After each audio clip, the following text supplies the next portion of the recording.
5 blows with a rolling pin ended the life of prostitute Olive Young in her apartment at the hands of a man who called himself Major True.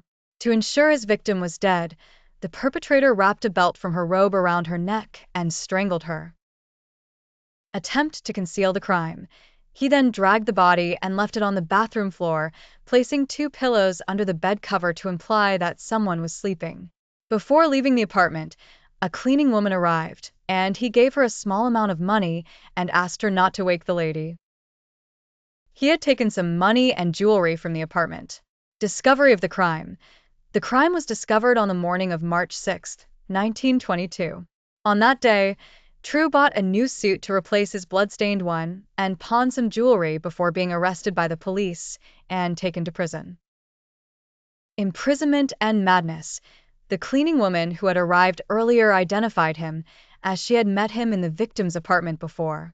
However, the police did not place him in a prison cell but in the prison hospital, as it was clear to everyone that the Major was not of sound mind.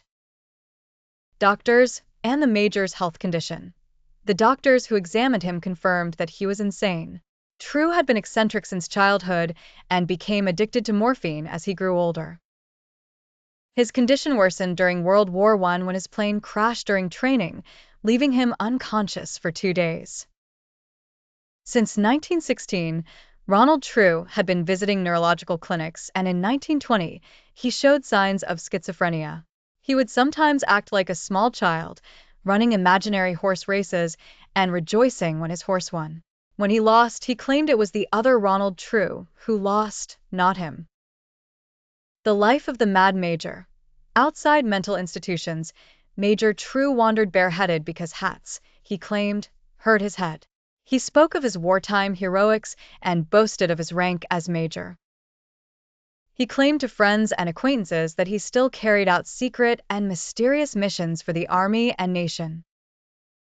His friends accepted these stories as harmless, but women avoided him, especially after his disturbing stalking of a Mrs. Wilson. He told her he was ready to protect her from the other Ronald True, showing her a gun he claimed was provided by Scotland Yard. Before the crime, in February 1922, True stopped harassing Mrs. Wilson and began stalking the unfortunate Olive Young, who soon discovered his mental instability and avoided him. At that time, True was burdened with debt. 2 weeks before the crime, he told acquaintances he would soon go to an apartment and shoot one of his creditors. The victim and the Mad Major. Late on the night of March 5, 1922, when True stood in front of Olive's apartment door, she tried to prevent him from entering. However, she eventually allowed him in, fearing a noise and commotion. Judicial opinion. The judge stated that Major True was fully aware when he committed his crime, knowing exactly what he was doing, as evidenced by the placement of the pillows on the bed to mislead. Verdict. Thus, he was sentenced to death on May 5 of the same year.